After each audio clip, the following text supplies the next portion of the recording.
Welcome to Successful Living with Bill Napick. Every week we talk about success and everything that goes along with it.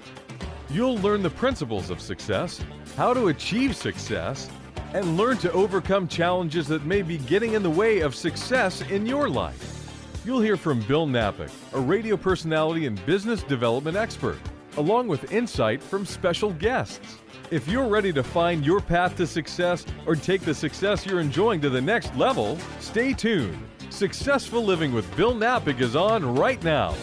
And welcome to the show, Successful Living with Bill Napick. And today, Successful Living with our good friend Leslie Barkley, General Manager of the Palm in Houston, decade after decade, serving people in a tremendous way. Leslie, welcome to the show. Thank you so much, Bill. I'm excited to be here.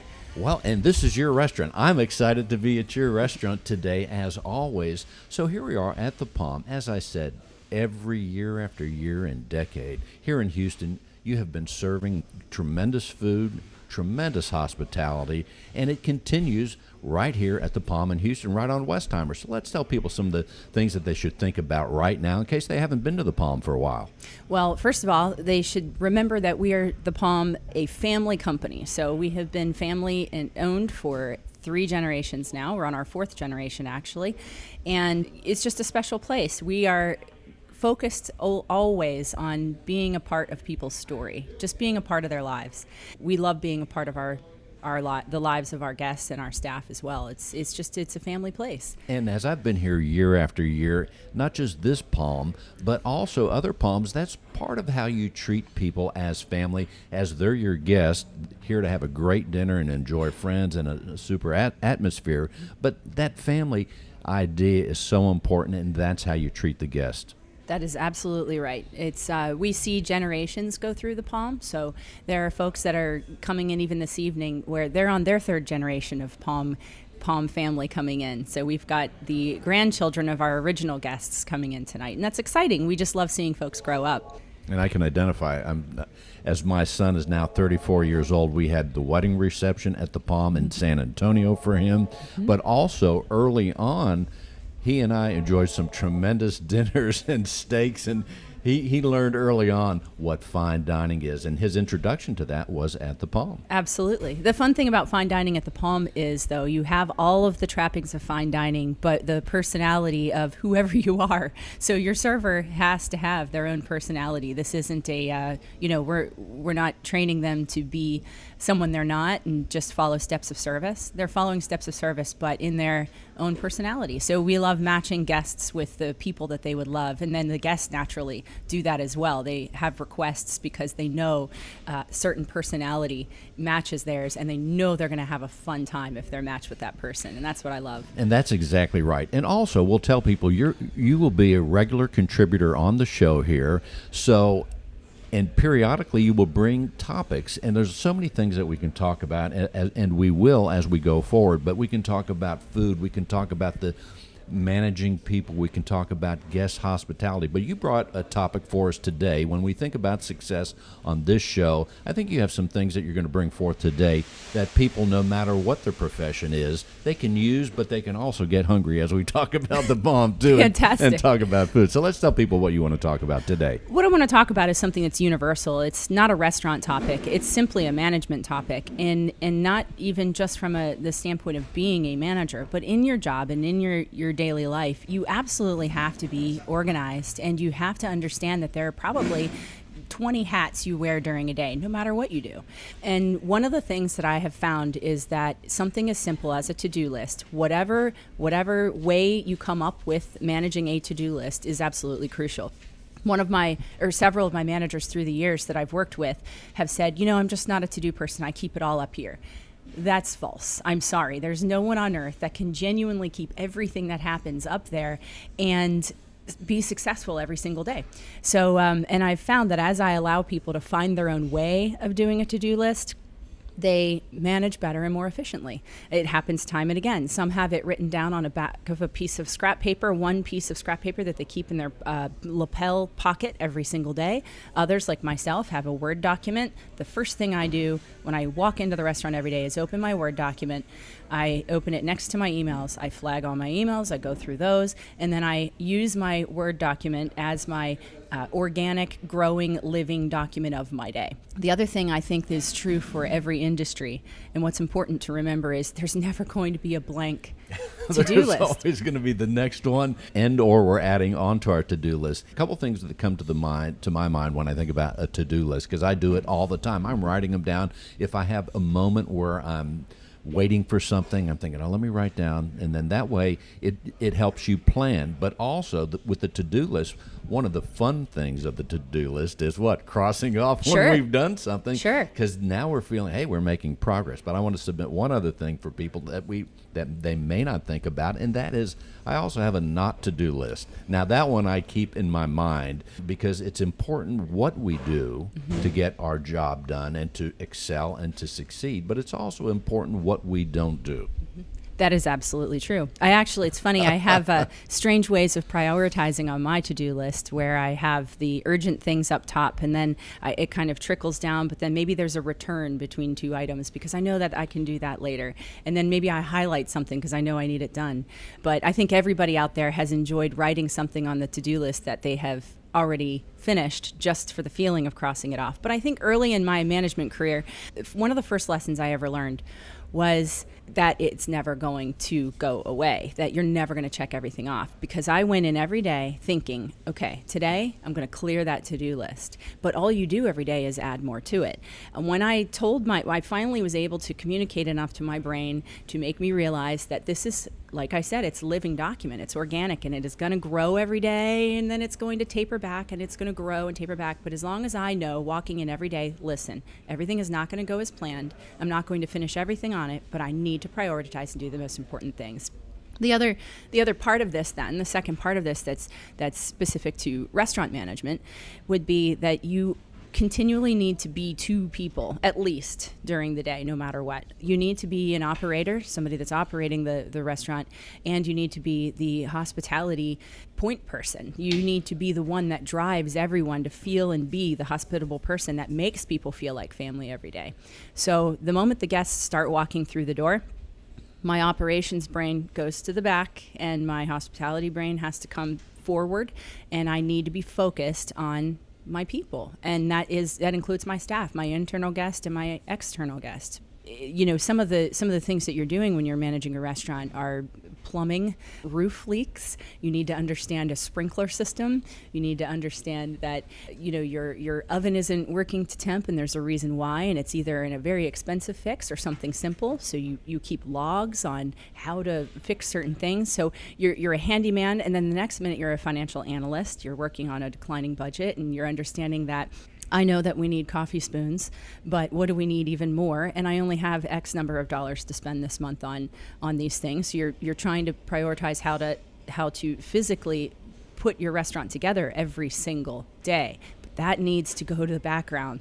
Even though you're seeing all these things, even all these things are going on around you, it needs to go to the background the minute you open your restaurant doors.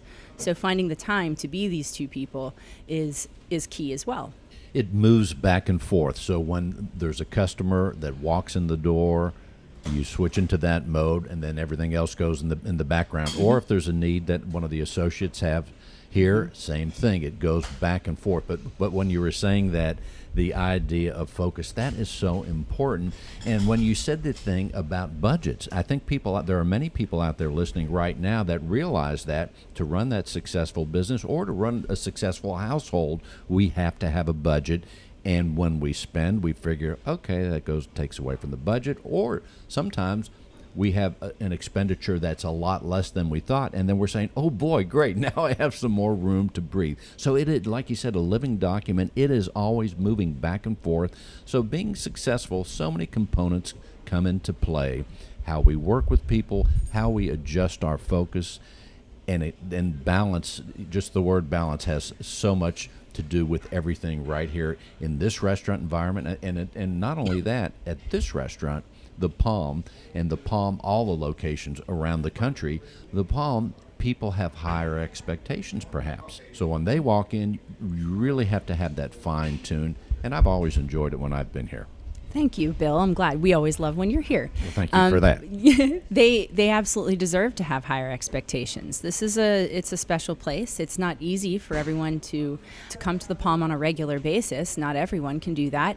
So when they're able to come here, it needs to be a perfect operating machine, and absolutely nothing behind the scenes should show to the guests. They shouldn't know about operations. They should have no idea what's going on behind the scenes. So I talk to my internal family, my staff, about this a lot. You should never be pulling back the curtain. They have their own job and their own stresses in life and their own things that they're coming here to escape. And if they're genuinely our family, we're going to invite them in every day and make them comfortable, make them feel like home, and allow them to escape all of the operations of their daily life.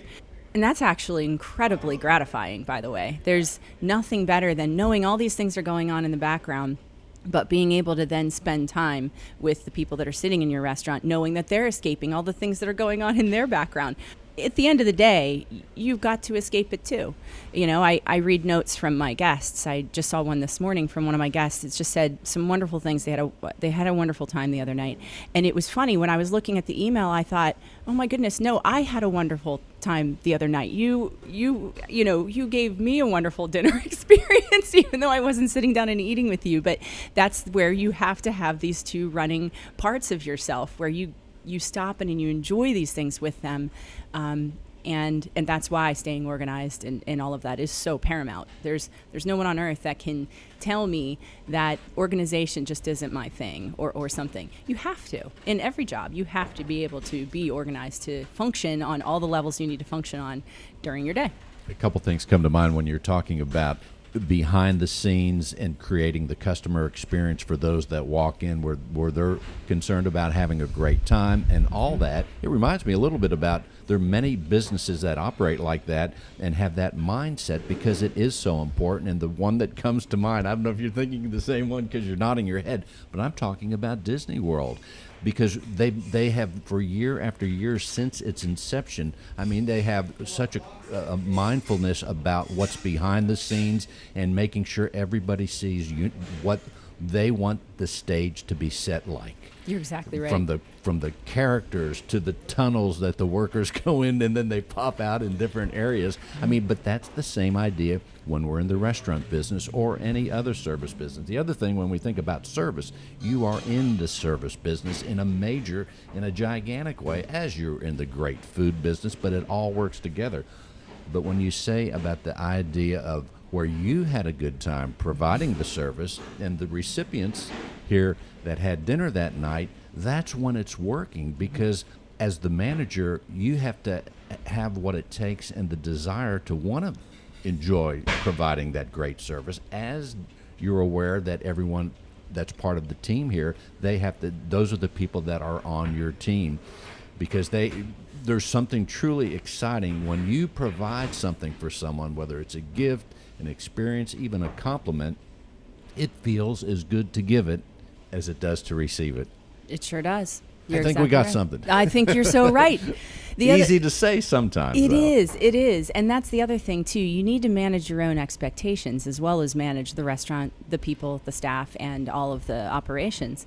You need to manage your expectations. So in no way is anyone perfect anywhere. And there are things that may not be as smooth as we thought, or maybe a misunderstanding, or maybe we didn't get the steak cooked exactly right the first time.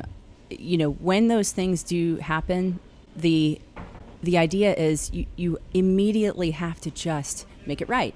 So again, if we're considering that we're family all the time, thinking about this, then we know that if we did something that wasn't absolutely perfect for our family's experience, we would just immediately make up for it. So we have to be in the moment always and have that hospitality hat on and the operations in the background, to make sure that that person is going to leave happy, that we did the right thing by them if we've made a mistake. I think a lot of people talk about mastering hospitality and mastering, restaurant operations, but the truth is, not always. Everyone makes mistakes. So we need to manage our expectations, not be completely falling apart about how we're upset that it didn't go the way we wanted it to for somebody, but just immediately get it taken care of, make them happy, make up for it, and they'll come back knowing that, hey, we're going to make it right if anything ever goes wrong. So managing your own expectations of how the day is going to go and not being crushed by everything not going as planned is another thing you have to do every day that you come in. And what you're saying reminds me of, as I'm a consumer, we're all consumers every day, but I think back to some of my major compliments of any organization that I have given, and many times it's a result of when something did go wrong, how they exceeded the expectation or how they made it right, where I go back or tell people about the experience and say, hey, do you know what happened at this place or that place or this hotel? And it went wrong. Guess what they did? They went above and beyond, or they just made me feel really good. They took care of it. Or you might talk about what they did, the speed in which they did it, how quickly they rectified it, their manner when they rectify it, right? That's because right. Just even in the tone of our voice, we could have a sentence and say that sentence, but it's how we say the sentence. Right. And also what comes from our heart. You could tell, and it goes back to having the right people, the right manager, the right associates, and where they're really coming from, because we can spot sincerity all the time and insincerity. I'm glad you said that. The word sincere is exactly what I was thinking in my mind. As we've been, I only came to this location of the Palm 8 months ago, so building a staff was first on the to-do list here. To-do list again. But we assessed those that had the right ideal and made sure that as we were bringing other people on, we brought people on that matched our values. We've had the same list of values at the Palm since day one, and there is a little business card we print, a laminated card in the company it's wonderful, and it lists our values and our mission about treating the guests like family and serving exceptional food. Those cards are part of everyone's uniform here, so everyone needs to be carrying it with all times. And we check from time to time, do you have your Palm values card on it? Because the truth is, if something were to go wrong, we need to have the people with the right heart as the first line standing there at the table and then getting us involved. And that's just part of the hospitality piece. If a person doesn't have that gene, you can tell, and right away in the interview.